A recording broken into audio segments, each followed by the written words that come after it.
Hi friends, welcome to my channel. आगामी 21শে August 2025 Kolkata হাইকোর্টে প্রাথমিক শিক্ষকদের এই 32,000 মামলায় একটা অত্যন্ত গুরুত্বপূর্ণ দিন মনে হবে। কেন? কারণ এতদিন পর্যন্ত আমরা দেখলাম বিভিন্ন পয়েন্ট থেকে, বিভিন্ন অ্যাঙ্গেল থেকে যারা অ্যাপিলেন্টস ছিলেন, অ্যাপিলেন্টসের পক্ষ থেকে যে সমস্ত বাঘা বাঘা সিনিয়র অ্যাডভোকেটস, তার মধ্যে ছিলেন অ্যাডভোকেট জেনারেল কিশোর দত্ত সাহেব, কল্যাণ ব্যানার্জির মতো heavyweight senior advocate Anindya Mitra, senior advocate Jayanta Mitra, senior advocate Pratik Dhar, senior advocate Abhratosh Majumdar, senior advocate Sakshya Sen, senior advocate Anindya Lahiri, senior advocate Joydeep Majumdar, senior advocate mister Banerjee এবং মিস্টার চক্রবর্তী। আরও হয়তো কিছু আছে, আমার মাথায় নেই, যেটুকু আমার মাথায় আছে। কারণ বিভিন্ন এখন পশ্চিমবঙ্গের ইতিহাসে এত মামলা হচ্ছে, 2014টে, 2012টে, 2016টে, ডিএ উমুক বিভিন্ন বিষয়ে মাথায় রাখতে আমাদের যেটুকু মাথায় আছে আমি এই মুহূর্তে বললাম। তো এতজন সিনিয়র অ্যাডভোকেট তারা অ্যাপিলেন্টসদের পক্ষ থেকে বিভিন্ন অ্যাঙ্গেল থেকে, কখনো তারা সিলেকশন কমিটি নিয়ে বলেছেন, অর্থাৎ সিঙ্গেল বেঞ্চের যা যে পয়েন্টে তুলে এই 32,000 মামলাকে সেট অ্যাসাইড বা সবার চাকরি বাতিল করেছিলেন, যেটা ডিভিশনাল বেঞ্চ হয়ে সুপ্রিম কোর্ট হয়ে ঘুরে আবার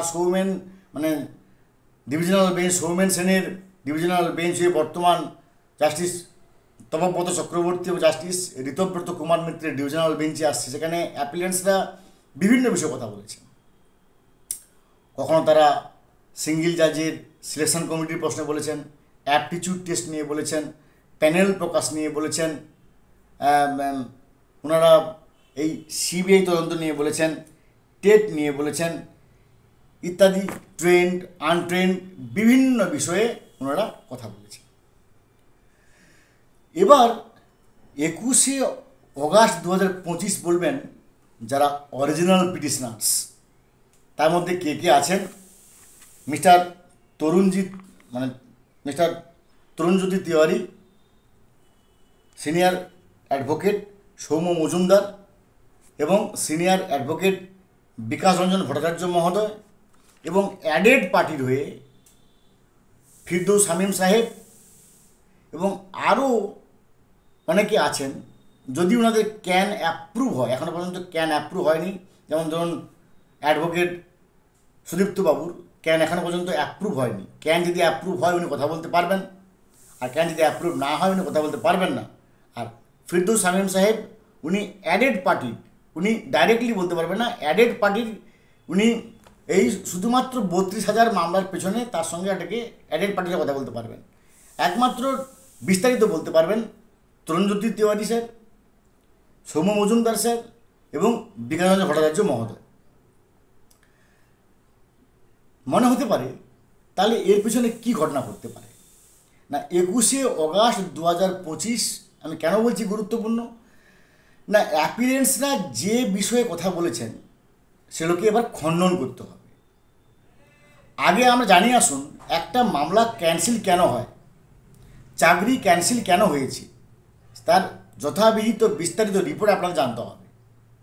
সিঙ্গেল বেঞ্চের জাজ এক্স জাস্টিস গাঙ্গুলি সাহেব তিনি যে পয়েন্টগুলোকে তুলে এটাকে বাতিল করেছেন তার মধ্যে আছে অ্যাপটিচিউড টেস্ট আদৌ হয়নি, ইন্টারভিউ আলাদা, অ্যাপটিচিউড টেস্ট আলাদা, যেখানে লাগে mental reasoning, spatial reasoning etcetera. উনি বলছেন, অর্থাৎ এক্স জাস্টিস গাঙ্গুলি সাহেব বলেছেন যে অ্যাপটিচিউড টেস্ট হয়নি। অনেক ক্ষেত্রে তিনি 1872 সালের ইন্ডিয়ান এভিডেন্স অ্যাক্টকে সাহায্য করে তার 165 নম্বর ধারা প্রয়োগ করে তিনি 139 জনকে ডেকে পাঠিয়েছিলেন কলকাতা হাইকোর্টে, যা সেই ইন্টারভিউয়ারদেরকে প্রশ্ন করেছেন। অনেক ইন্টারভিউয়ার বলেছেন আবার দয়া করে আপনি আমাদের ইংরেজিতে প্রশ্ন করবেন না। ইন্টারভিউয়ার বলেছেন দয়া করে আপনি আমাদের ইংরেজিতে প্রশ্ন করবেন না, আমরা ইংরেজি বুঝতে পারছি না। তার পরিপ্রেক্ষিতে তিনি কিন্তু এটাকে সভা চাকরি বাতিল করেছেন। এর সঙ্গে সিলেকশন কমিটি আছে, এর সঙ্গে প্যানেল প্রকাশ আছে, এর সঙ্গে রিজার্ভেশন পলিসি আছে, এর সঙ্গে ট্রেন্ড নন ট্রেন্ডের ব্যাপার আছে, এটসেট্রা এটসেট্রা এটসেট্রা। এবং এই সমস্ত পয়েন্টে কিন্তু খণ্ডন করেছেন যে সিনিয়র অ্যাডভোকেটস, যেগুলোকে বাঘা বাঘা সিনিয়র অ্যাডভোকেটস বললাম, তারা কখনো তারা প্যানেল প্রকাশ নিয়ে তারা তথ্য দিয়েছে যে প্যানেল প্রকাশ নিয়ে কী আছে আমাদের নিয়ম। না, প্যানেল প্রকাশ নিয়ে একবারে পরিষ্কারভাবে দেওয়া আছে যে panel means a list of candidates of the eligible candidates for appointment of teacher in primary school published by the board according to the rules। অর্থাৎ ওনারা খণ্ডন করেছেন যে মানে সিঙ্গেল বেঞ্চের জাজ বলেছেন যে প্যানেল প্রকাশ হয়নি, আর ওনারা খণ্ডন করেছেন যে প্যানেল প্রকাশ হয়নি তো কী হয়েছে, কারণ প্যানেল প্রকাশ নিয়ে বলা আছে যে প্রাইমারি স্কুলের বোর্ড প্যানেল প্রকাশ করবে, এটাকে পাবলিক ডোমেনে নিয়ে আসতে হবে, এটা কোথাও লেখা নেই। আবার ট্রেন্ড নন ট্রেন্ডের প্রশ্নে আমরা দেখেছি কল্যাণ ব্যানার্জি মহোদয় হোক বা প্রতীক ধর মহোদয় হোক বা অনিন্দ লাহিড়ী স্যার কিংবা অনিন্দ মিত্র স্যার, জয়ন্ত মিত্র স্যার, অভ্রতোষ মজুমদার স্যার বা সাক্ষ্য সেন মহোদয়, এনারা সবাই কিন্তু সেই সুপ্রিম কোর্টের বিআর গাভাই সেও জানি যে 25শে এপ্রিল 2025 যে কৌশিক দাসের করা মামলার পরিপ্রেক্ষিতে সিজিআই বিআর গাভাই নির্দেশ দেন যে এপ্রিল 2019 মধ্যে সবাইকে ট্রেন্ড হতে হবে, তারপরে আর ট্রেন্ড হলে হবে না, বা তারপরে আনট্রেন্ড হলে আর হবে না, এই বিষয়ে কিন্তু কথা বলেছেন। তার মানে তিনি এটা খণ্ডন করেছেন। সিঙ্গেল বেঞ্চের যা মানে আমার এই ভিডিও করার উদ্দেশ্য হচ্ছে যে সিঙ্গেল বেঞ্চের যা যে সমস্ত পয়েন্ট তুলে দুর্নীতি হয়েছে বলে অভিযোগ করেছিলেন, সেই সমস্ত দুর্নীতিকে খণ্ডন করেছেন এত বড় সিনিয়র অ্যাডভোকেট। তারা বিভিন্ন নোটিফিকেশানস, মেমো নাম্বার, তারা প্রিভিয়াস নোটিশেস এটসেট্রা এটসেট্রা দিয়ে তারা এটাকে প্রমাণ করেছেন। এখন এই 21শে অগাস্ট 2025 যে নামগুলো বললাম, মানে যারা আছেন অরিজিনাল পিটিশনার্স, এনাদেরকে আবার খণ্ডন করতে হবে যে সিঙ্গেল বেঞ্চের জাজ ঠিক করেছেন, আর এতদিন ধরে যে সমস্ত অ্যাপিলেন্টসরা বলেছেন সেগুলো ভুল। এটা কিন্তু একটা যথেষ্ট লেবোরিয়াস কাজ এবং ইন্টেলেকচুয়াল কাজ।